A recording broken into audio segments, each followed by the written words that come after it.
અમે કીર્તિદાનભાઈ લંડન ગયા, એને 7 વર્ષ થયા, 7 વર્ષ પહેલાં જાય છે દર વર્ષે, પણ અમે લંડન ગયા. લંડન એટલે આપણે જે અંગ્રેજો રાજ કરતા એ ભૂરિયા, ત્યાં આપણા ખૂબ ગુજરાતીઓ છે, તો ત્યાં પણ મંદિર છે. એ મંદિરના પૂજારી 2 માણા લગ્ન કરીને 10 વર્ષ થઈ ગયેલા એને લંડન પહોંચે. હવે એ પૂજારીએ કીધું, ગોરદાદાએ, આપણા જ ગુજરાતના, એ ગોર બાપાએ એવું કીધું કે હું સોલા વિદ્યાપીઠમાં ભણેલો છું વેદ, અને અહીંયા 11 વર્ષથી આ મંદિરોની પૂજા અને યજ્ઞો અહીંયા કરાવું છું. પણ કીર્તિભાઈ, અમે તમામ ડૉક્ટરોને મળી લીધા, આજે 11 વર્ષ થયા મારા લગ્ન જીવનને, મારે સંતાન નથી. ત્યારે કીર્તિભાઈએ દાંત કાઢતા કાઢતા કીધું કે ભલે લંડન 7 સમંદરની પાર છે, અને અહીંયા બેઠો બેઠો એક માના નામનું યાદ કરીને એક શ્રીફળ વધેરી નાખ અને દહેલી દીવો કરી નાખ, અને 9.5 મહિને તને દીકરો આપે તો જ કહેજે કીર્તિદાને ભરોસો મૂક્યો તો. સાહેબ એ લોકો 2 વર્ષ પહેલાં અહીંયા દીકરાને પગે લગાડી ગયા, અને આપ જાણીએ છીએ કેટલા તો અહીંયા ફોટા હમાતા નથી.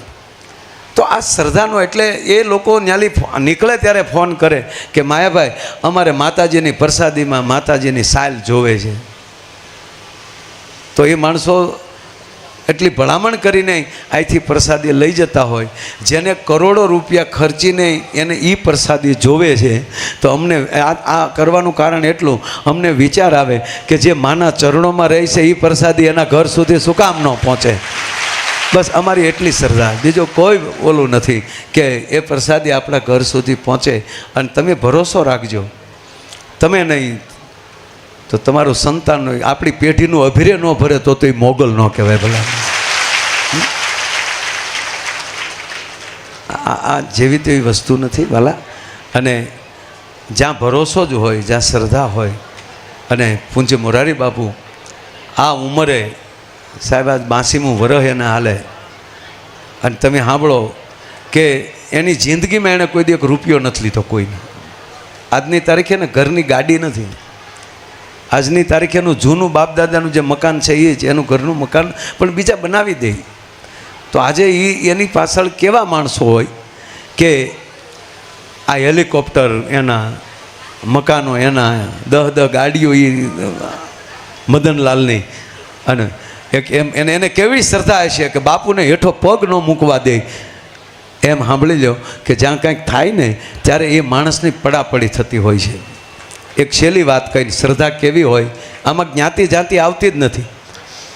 આજે મારી સ્કૂલમાં 950 બાળકો ભણે છે, આવતા વર્ષે 1250 થશે, નિઃશુલ્ક છે, અને 18 વર્ણના છે.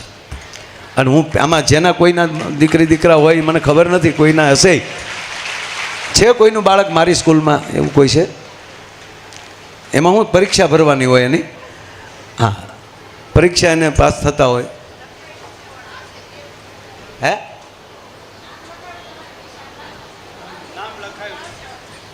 જી જી, નામ લખાવ્યું છે, પણ એની પરીક્ષા લેવાય છે.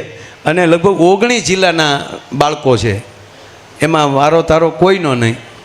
એમાં કચ્છથી માંડી અને ડાંગ આહવા સુધીના બાળકો છે આસરાણામાં. અને આવતા વર્ષે દર વર્ષે 300 વિદ્યાર્થી વધે છે. એ 12 ધોરણે પહોંચશે એટલે 2100 બાળકો છે, નિઃશુલ્ક છે. કોઈ વાલીને 1 રૂપિયો, એના પરિવારને 1 રૂપિયો એમાં દેવાનો આવતો નથી.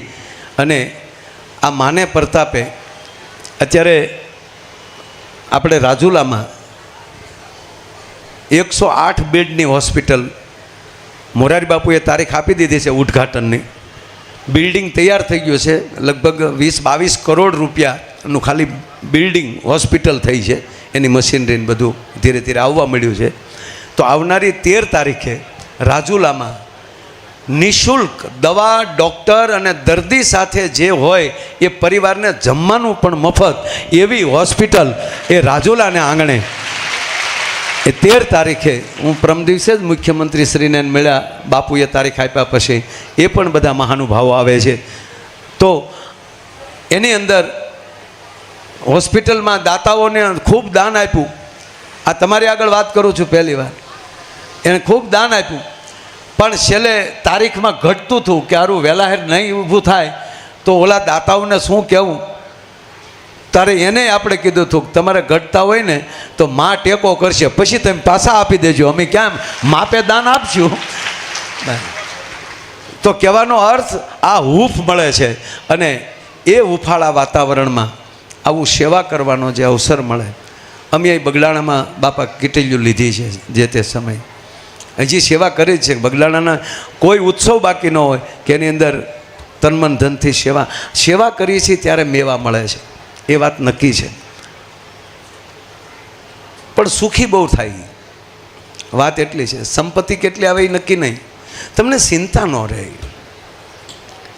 આપણને બીજાને કરોડપતિ સમજતા હોય તો આપણે એમ થાય ફલાણા બહુ મોટા માણસો, પણ તમે ઘેરે જાઓ ને તો ઉતાહણી જ હોય.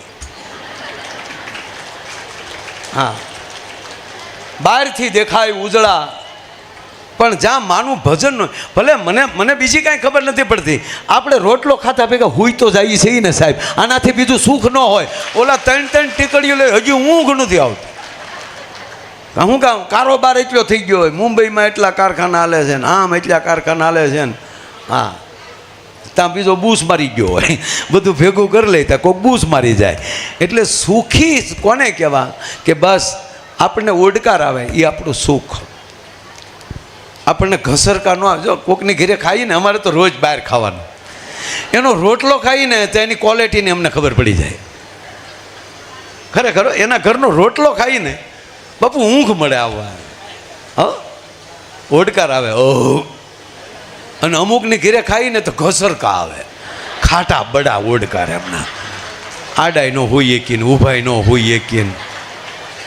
આપણે એમ થાય અરે આ કઈ ક્વોલિટીનો માણસ હશે, હોય અબજોપતિનો પેટનો હો, પણ એનો અન્ન ખાતે આનંદ ન હોય. એટલે બાપુ હંમેશા આપણા કોઈ પણના ઝૂંપડે આવીને, આપણા ઘરે આવીને ખાય છે કે હાલો કોકના ઘરે જાય. અને હકીકત અત્યાર સુધીનો મને વર્ષોનો બાપુનો અનુભવ કે જ્યારે ક્યારેક હારે રહેવાનો મને અવસર મળે તો અમે ગાડી લઈને જતા હોઈએ રસ્તે, તો બપોર થયું હોય કે સાંજ પડી હોય, જે ટાણું આવીને ઊભું રહે ટક, એટલે બે કોઈ બાપુ આમ જોયા કરે કે ભાઈ કોકની વાડી કે કોકનું મકાન ગોત ને.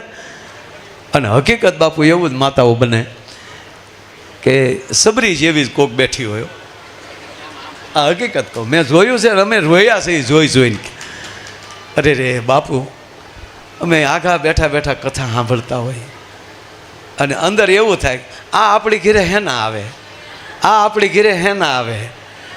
સાહેબ આ હેના આવે ને ક્યારે મોકલી દે એ નક્કી નથી રહેતું. મારો બાપ જે ભરોસો જે છે એ સારું. મારી માં બનાવી રોટલો, એટલે રોટલા ન બનાવો, હાથ ધ્રુજતા હોય. હા, તાવડીમાં નાખવા જાય તો હેઠો વયો જાય. ચાને આમ ગાળતા હોય ને કેમ એ ગળણીમાં ચા જાય જ નહીં. આવા હાથ મેં જોયા છે, આમ ધ્રુજે હાથ. પછી બાપુ એમ કે મારે ભેજાને તું ચા બનાવીને એનાથી નહીં બને. સાહેબ આ ભરોસાની વાતું છે. અને એને રોહડે બેઠો બેઠો ઘડીક હું એનો રસોઈયો થઈ જાઉં સાહેબ, હું ચા બનાવી નાખું. એટલે કહેવાનો અર્થ આ શ્રદ્ધાના અને આ ભરોસાના બંધારણ છે મારા બાપ. અને આ પરમ ઉત્સવ માની દયાથી બસ માને એટલું પ્રાર્થના કરીએ કે માં તું અમને ગમે ત્યાં નાખજે, પણ એવું ન કરતી કે તારું ભજન અમારથી છૂટી જાય. તું અમને અહીંયા રહેજે, આપણે અહીંયા એટલે યાદ રહેજે, એમે ત્યાં થાય, અને અમારા અહીંયામાં રહેજે. અમે કોઈ દી તને ફરિયાદ નહીં કરીએ કે અમે આવા છીએ તો અમને આવું કેમ. ના માં, અમે જેથી હારા લાગીએ તને તારે જે કરવું હોય, અમે કોઈ દી તને ફરિયાદ નહીં કરીએ. જેવા છે એવા તારા છે. બસ આ પ્રાર્થના કરજો બાપા. અમે એ જ પ્રાર્થના કરીએ કે અમે બીજું કાંઈ નહીં, પ્રોગ્રામ એટલા કરીએ, દેશ પરદેશમાં ફરતા હોઈએ, પણ માં માળા હાથમાં લઈ તો તું પહેલી યાદ આવવી જોવે, બીજું કોઈ અમારે વસ્તુ જોતી નથી. એવા માની પરમ ચેતના આપણા બધાયના હૃદયમાં રમી રહી છે. મહેશદાનભાઈ આપણને એનો જેટલો આભાર માનીએ એટલો ઓછો છે. વર્ષોથી સાહેબ આપણી સાથે અહીંયા, એટલે અમારા વડીલ તરીકે આમ તો પછી એને જ અમે પૂછીએ, બીજા કોને પૂછીએ. હવે એ અમારે મોગલમાંનું પાત્રજી બની ગયા છે એમ કહું તો હાલે સાહેબ. એને એ જે કહે કામ કરવાનું, એટલે બધું ખૂબ ઓલું કરતા હોય. અને બીજો રાજીપો એ કે ભીમરાણા મોગલમાન ધામ આપણે ત્યારે દ્વારકા ગયા ત્યારે ગયા હતા, એના ટ્રસ્ટના પ્રમુખ કીર્તિદાનભાઈ નવા બન્યા છે. એટલે એકવાર એને તાળીઓ ત્યોદાવીને એ લોકોએ મને બહુ ફોન કર્યા, મને કે કીર્તિભાઈને કહો. મેં કે ભાઈ એ ક્યાંય અમે પ્રોગ્રામ કરતા હોય, અમે અહીંયા પ્રમુખ તરીકે તો આ લોકો કહે છે, પણ હકીકત કહું સાહેબ, અહીંયા પ્રમુખ કાંઈ નથી, એના દીકરા જ રહેવાય સાહેબ. આ તો એક નામ આપે, ઓલામાં લખવું પડે, એટલે પત્રિકામાં તે નથી કોઈ દી લખાવતા આપણે, એ હાટું કોઈ દી નથી લખાવતા. ના ના, એટલે અહીંયા બધાય એવો ભાવથી બધાય સેવા આપતા હોય છે, ત્યારે આવો સેવાનો એક ધોધ